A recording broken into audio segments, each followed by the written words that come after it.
وعلیکم السلام ورحمۃ اللہ وبرکاتہ۔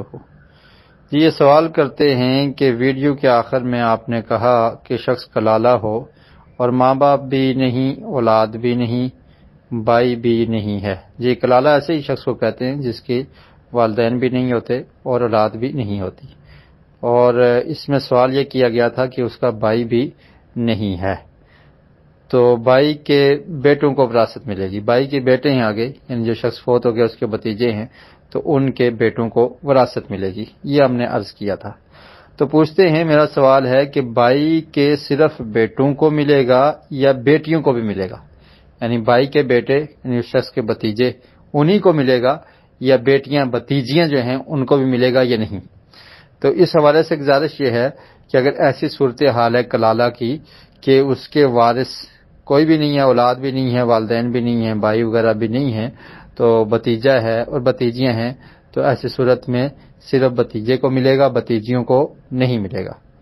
یعنی بھائی کے بیٹے کو ہی ملے گا، یا اگر بیٹے زیادہ ہیں تو ان کے درمیان تقسیم ہو جائے گا، جو بیٹے ہیں ان کو ملے گا، بیٹیاں ہیں تو ان کو نہیں ملے گا۔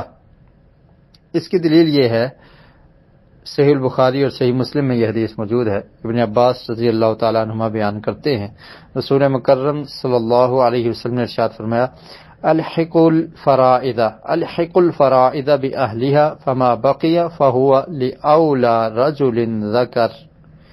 فرمایا کہ جو فرائض یعنی جو فرضی حصے اللہ نے جو مقرر کر دیے ہیں، تو ان کو ان کے جو اہل ہیں، اصحاب الفروض جو ہیں، جو فرضی حصے لینے والے ہیں، ان کے ساتھ ملا دو، ان کے حوالے کر دو۔ اس کے بعد جو باقی بچ جاتا ہے تو وہ کس کے لیے ہے؟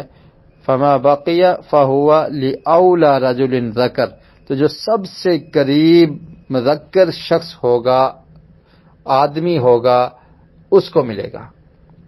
تو اس میں ذکر کی شرط ہے کہ جو سب سے قریب مذکر شخص ہوگا، تو وہ بھتیجا ہے سب سے قریب، اوپر والے ورثاء میں کوئی بھی نہیں ہے، بھائی بھی نہیں ہیں، اور اس طرح اس کی اولاد بھی نہیں تھی، والدین بھی نہیں تھے، تو اب سب سے قریبی رشتہ دار کون سا ہے؟ وہ بھتیجے کا رشتہ ہے، تو بھتیجے کو ملے گا۔ تو اس میں مذکر کا ذکر ہے کہ صرف بھتیجے کو ہی ملے گا، بھتیجیاں جو ہیں ان کو ایسی صورت میں نہیں ملے گا۔ واللہ اعلم بالصواب۔ تو آپ نے کہا کہ بھائی کی بیٹیاں بھتیجیاں بنتی ہیں، تو خیر بھائی کے بیٹے جو ہیں ان کو ملے گا، بیٹیوں کو، بھائی کی بیٹیوں کو نہیں ملے گا۔